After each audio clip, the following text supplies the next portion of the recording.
Hi, my name is Asya, and in this video I'll briefly walk you through the process of painting illustration called Mizuchi. If you want to know any more details that this video skipped or I went through too fast, there is a link to a near real-time version in the description. I started this illustration on iPad and Procreate. I knew what I wanted it to look like. I knew I wanted to use Copic markers. I knew I wanted the girl to look like she's entrapped in a partial bubble that looks like it was just bursted and she's protecting herself. This theme is recurring in my art. I have done similar pieces before, both traditionally and digitally, and I will keep drawing them because I feel like I still wasn't able to pull out of my head exactly how it looks there. Also, the feelings those illustrations represent are slightly different, so as long as I have inspiration, I will keep drawing parts of this collection. After completing the concept sketch, I needed to figure out how to translate my idea into traditional art. I thought that the piece is too simple in its design to simply trace it and color it with markers, and also perfectly simple to try and make something experimental, more textured and unexpected. I had this idea of inks bleeding into each other, but within the controlled shapes, exactly how I designed them in the digital sketch. I have to say it's a fantastic and refreshing idea to just spend a day and test your supplies. Each and every single paper I tried felt very different and posed different challenges. But I know that not everybody has the luxury of doing so, as art stuff is ridiculously expensive. I hope that this part of the video will save you money, lol. I received many of those papers for free when I met Copic team back in Japan. Some of them I bought myself in Japan also, which made them cheaper, like $5 each. But in the US, each one of those costs north of $15, and I cannot imagine anyone buying $100 worth of paper just to test if they like those at all. Even I felt like I was burning money doing those tests. Did I mention the price of inks, by the way? Anyway, let's get to some quick analysis. I tested each paper for, of course, color, single ink behavior, how single ink bleeds and dries, mixing two inks, adding ink to surface treated with blender ink, which is the 0 marker, adding blender to wet and dry ink, adding rubbing alcohol to the ink and ink to alcohol. Well, I tried some budget options, okay? I thought it's the same as 0 ink, but it seems like it wasn't. Adding water to the ink, which I gave up after the first try as it just made the paper wet and wouldn't dry at all. It stayed like a bubble on top. What a disaster. And I tested paper for how pencil feels on the surface. Paper 1, Fabriano Studio. I used to use this paper for most of my Copic illustrations. Wasn't great, wasn't too bad, did the job. But after those tests, I think I will reconsider ever using it again. When working with markers, it dulls colors a little bit, but I liked how it's available in many countries across the world and that it's thick and smooth. I can ink slowly and blend, adding a few layers of ink without any unexpected bleeding or it drying too fast. More than 3 layers of ink would not turn out very well, however, and would start separating, creating weird textures, like the ones you can see in my test here, especially the big stain where I added alcohol to ink. I learned to work with it, staying open-minded to trying other papers whenever I had occasion. And now I feel like I have that occasion. Paper 2, marker pad from 2. Really thin paper, labeled for markers. In comparison to Fabriano, it's much wider and ink colors look much more vibrant on it. I liked a lot how inks behaved and had a positive surprise after the first paper test. The problem was the bleed. Paper was super thin and treated so it doesn't bleed through the page onto the next one, which promoted ink spreading much wider on the surface. Another downside was how it started getting wavy under moisture of the ink. Felt like it could be controlled, however, I wasn't too sure.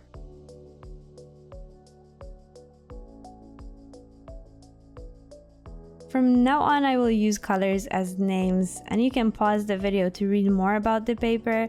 Honestly, all I care about is how drawing goes and not what tree the paper is made of, so too long didn't read. Paper 3, Teal. This paper was one of the least favorite. It was bright white, smooth, thick, but with inks it felt like a supermarket Bristol paper. Can you see the wet rings around the ink rings? I really don't like it. I even stopped recording as it felt like a waste of my phone memory, lol. I'll scan the results for you though so you can see final tests better.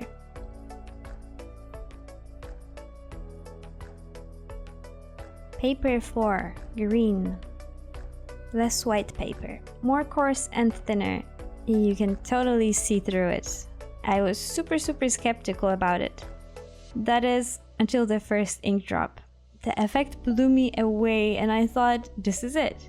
It's so beautiful. It looks like watercolors and I love it. That's exactly what I was looking for.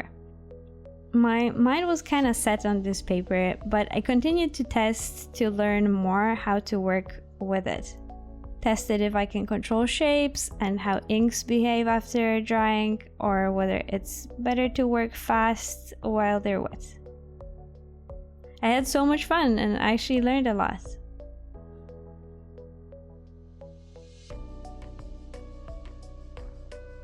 Paper 5, Red. Another feels like supermarket type of paper. Maybe it's suitable for other media, but I deemed it unfitting for inks and moved on. Of course, there are a lot of other papers I have, but the day was coming to an end and I called off further testing and moved on to trying chosen papers in action. I chose marker pad at first.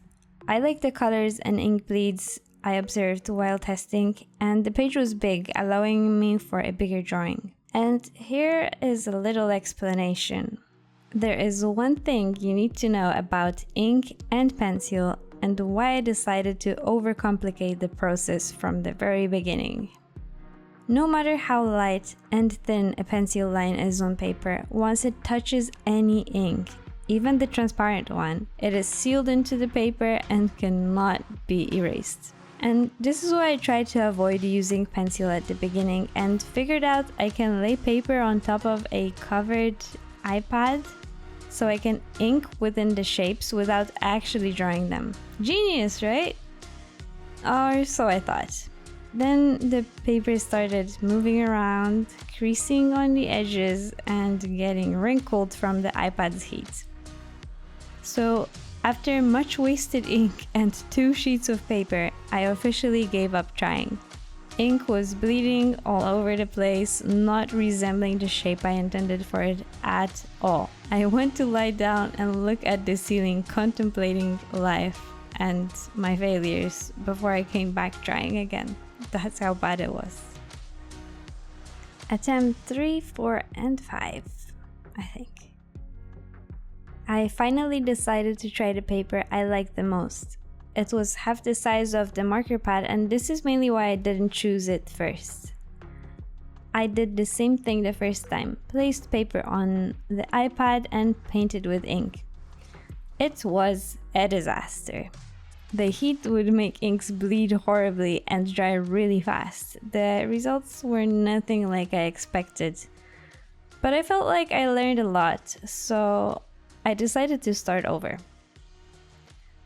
Second time went much better, but ink bled way too much over the lines. So I started over again, for the 5th time now. This time I decided to lightly trace the design in pencil and run more tests on the already damaged piece of paper. I am glad I did. I tried to sketch a random shape in pencil to practice how I can control ink bleed. While sketching, I decided to erase a little part and I realized I can't erase anything on this paper.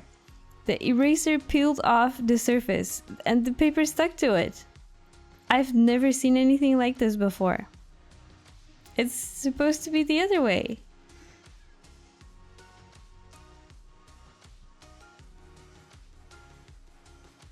No, it felt horrible as I knew I had already sketched an outline on a new sheet. Oh my god. This was honestly the first time anything like this ever happened to me.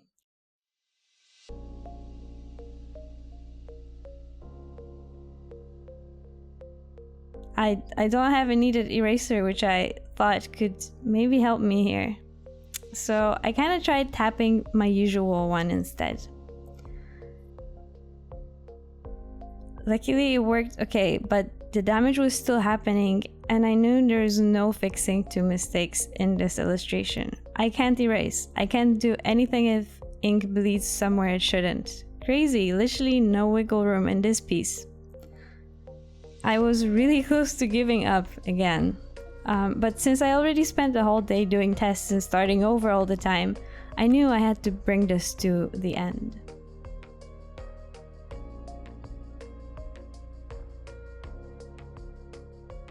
My plan was to let ink drops mix and bleed freely in the large areas while I quickly draw the edges with markers, making sure I minimize the spilling.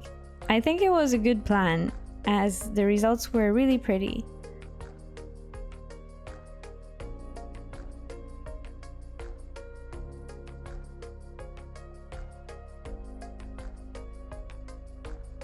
For the gray bubble, I mainly used markers and only let the ink spread in two widest spots.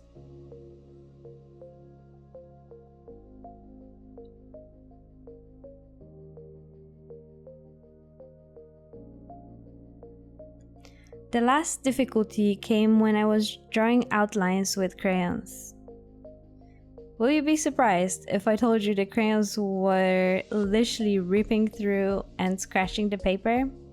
Well, that's what happened.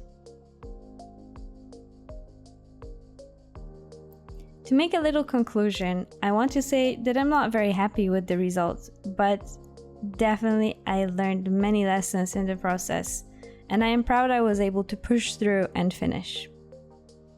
For digital and print versions, I was able to overpaint outlines digitally and fix what I felt like needed fixing.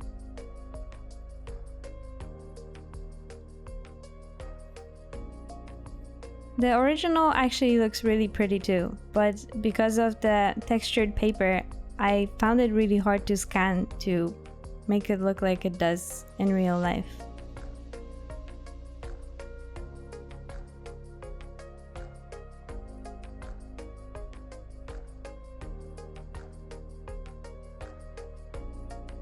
Hope you found this video insightful and helpful. I hope it helps you brace through difficulties and reminds you to never give up. Remember, never give up.